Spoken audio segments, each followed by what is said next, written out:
ओम गण गणपति नमः। ओम नमो नारायण। मेरे इस चैनल पर आप सभी का हार्दिक स्वागत है। आज मैं गीता के पहले अध्याय का पाठ कर रही हूँ। जैसे मैंने आपसे पहले कहा है कि मेरे चैनल पर रोज़ सुबह 7 बजे गीता के महात्म्य का पाठ और शाम को 7 बजे अध्याय का पाठ, इसकी वीडियो आपको मिल जाएगी। मैं ये पाठ हिंदी में कर रही हूँ, तो आशा है आपको पसंद आएंगे। पाठ आरंभ करने से पहले आपसे अनुरोध है, मेरे चैनल को लाइक, शेयर और सब्सक्राइब कर दीजिए और बेल आइकन को दबाकर ऑल पर सेट कर दीजिए। पाठ में जो भी कोई त्रुटि हो जाए तो उसको क्षमा कर दीजिएगा। तो अब हम अपने पहले अध्याय का पाठ आरंभ करते हैं। ओम श्री परमात्मने नमः। धृतराष्ट्र जी बोले कि हे संजय, धर्मभूमि कुरुक्षेत्र में इकट्ठे हुए युद्ध की इच्छा वाले मेरे और पांडु के पुत्रों ने क्या किया। इस पर संजय बोले कि उस समय राजा दुर्योधन ने व्यूह रचना युक्त पांडवों की सेना को देखकर और द्रोणाचार्य के पास जाकर यह वचन कहा कि हे आचार्य, आपके बुद्धिमान शिष्य द्रुपद पुत्र धृष्टद्युम्न द्वारा व्यूहाकार खड़ी की हुई पांडुपुत्रों की इस बड़ी भारी सेना को देखिए।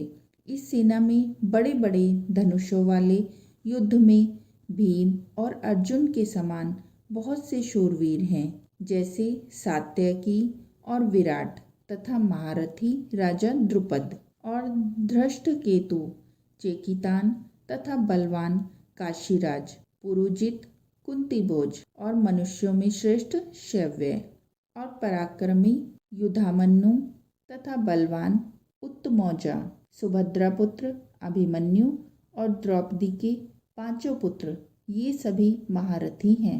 हे ब्राह्मण श्रेष्ठ, हमारे पक्ष में भी जो जो प्रधान हैं उनको आप समझ लीजिए।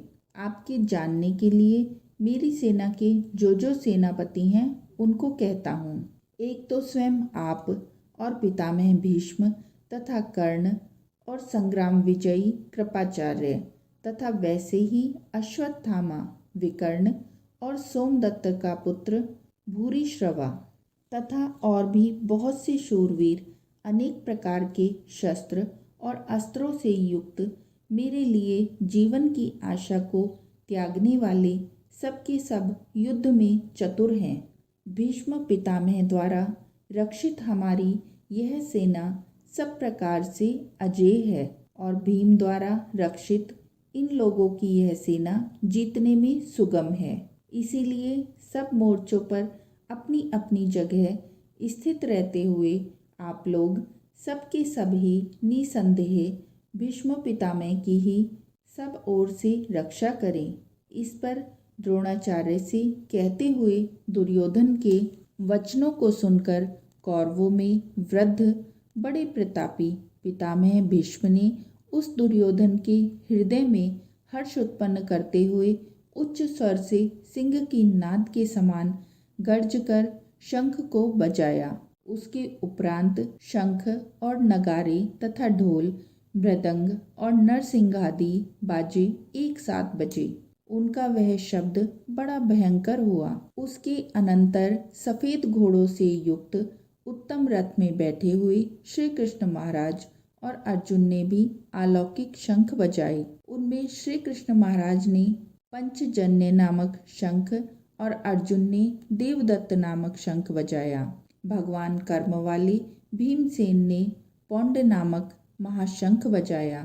कुंती पुत्र राजा युधिष्ठिर ने अंतः विजय नामक शंख और नकुल और सहदेव ने सुघोष और मणिपुष्पक नाम वाले शंख बजाए। श्रेष्ठ धनुष वाले काशीराज और महारथी शिखंडी और धृष्टद्युम्न तथा राजा विराट और अजय सात्यकी तथा राजा द्रुपद और द्रौपदी के 5 पुत्र और बड़ी भुजा वाले सुभद्रा पुत्र अभिमन्यु, इन सब ने हे राजन अलग अलग शंख बजाए और उस भयानक शब्द ने आकाश और पृथ्वी को भी शब्दायमान करते हुए धृतराष्ट्र पुत्रों के हृदय विदीर्ण कर दिए। हे राजन, उसके उपरांत कपिध्वज अर्जुन ने खड़े हुए धृतराष्ट्र पुत्रों को देखकर उस शस्त्र चलने की तैयारी के समय धनुष उठाकर ऋषिकेश श्री कृष्ण महाराज से यह वचन कहा कि हे अच्युत्य, मेरे रथ को दोनों सेनाओं के बीच में खड़ा कीजिए। जब तक मैं इस स्थित हुए युद्ध की कामना वालों को अच्छी प्रकार देख लूं कि इस युद्ध रूप व्यापार में मुझे किन किन के साथ युद्ध करना योग्य है। दुर्बुद्धि दुर्योधन का युद्ध में कल्याण चाहने वाले जो ये राजा लोग इस सेना में आए हैं, उन युद्ध करने वालों को मैं देखूंगा। संजय बोले कि हे धृतराष्ट्र, अर्जुन द्वारा इस प्रकार कहे हुए महाराज श्री कृष्णचंद्र जी ने दोनों सेनाओं के बीच में भीष्म और द्रोणाचार्य के सामने और संपूर्ण राजाओं के सामने उत्तम रथ को खड़ा करके ऐसे कहा कि हे पार्थ, इन इकट्ठे हुए कौरवों को देखो।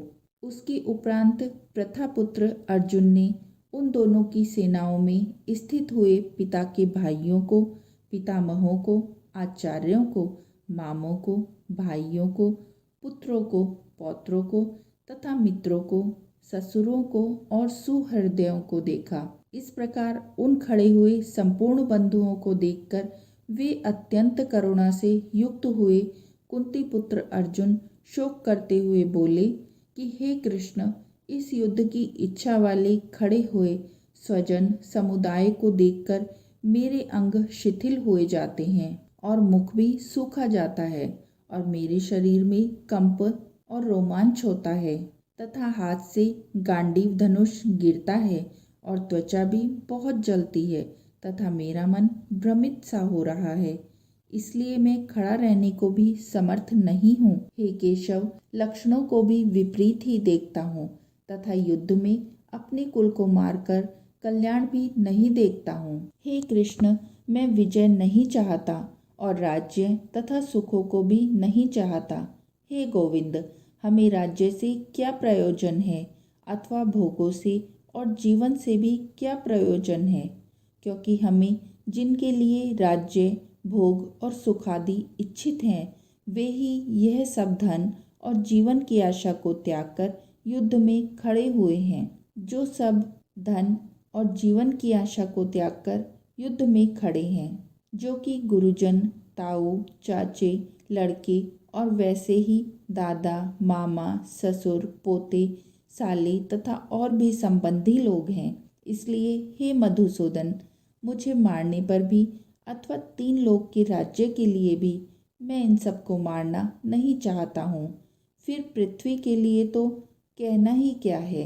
हे जनार्दन, धृतराष्ट्र के पुत्रों को मारकर भी हमें क्या प्रसन्नता होगी। इस आताताइयों को मारकर तो हमें पाप ही लगेगा। इससे हे माधव, अपने बांधव धृतराष्ट्र के पुत्रों को मारने के लिए हम योग्य नहीं हैं, क्योंकि अपने कुटुंब को मारकर हम कैसे सुखी होंगे। यद्यपि लोभ से भ्रष्ट चित्त हुए ये लोग कुल के नाशकृत दोष को और मित्रों के साथ विरोध करने में पाप को नहीं देखते हैं, परंतु हे जनार्दन, कुल के नाश करने से होते हुए दोष को जानने वाले हम लोगों को इस पाप से हटने के लिए क्यों नहीं विचार करना चाहिए, क्योंकि कुल के नाश होने से सनातन कुल धर्म नष्ट हो जाते हैं। धर्म के नाश होने से संपूर्ण कुल को पाप भी बहुत दबा लेता है तथा हे कृष्ण, पाप के अधिक बढ़ जाने से कुल की स्त्रियां दूषित हो जाती हैं और हे वार्ष्णेय, स्त्रियों के दूषित होने पर वर्ण संकर उत्पन्न होते हैं और वह वर्ण संकर कुल घातियों को और कुल को नरक में ले जाने के लिए होते हैं।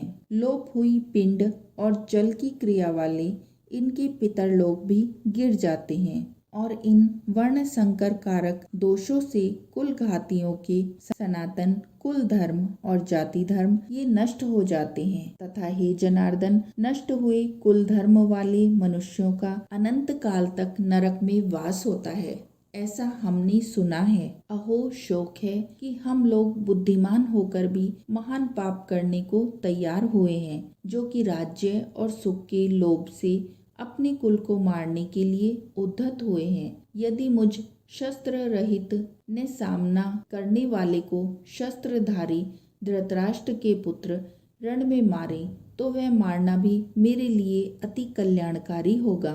संजय बोले, रणभूमि में शोक से उद्विग्न मन वाले अर्जुन इस प्रकार कहकर बाण सहित धनुष को त्याग कर रथ के पीछे भाग में बैठ गए। इति श्री मद्भगवत गीता रूपी उपनिषद एवं ब्रह्म विद्या तथा योग शास्त्र विषयक श्री कृष्ण और अर्जुन जी के संवाद में अर्जुन विषाद योग नामक ये पहला अध्याय अब समाप्त होता है। तो इस अध्याय का नाम था अर्जुन विषाद योग। आशा करती हूँ कि आपको ये पाठ पसंद आया होगा। अगर कोई भी त्रुटि हो गई है तो क्षमा कर दीजिएगा। बोलो राधे राधे, जय श्री कृष्णा, ओम नमो नारायण।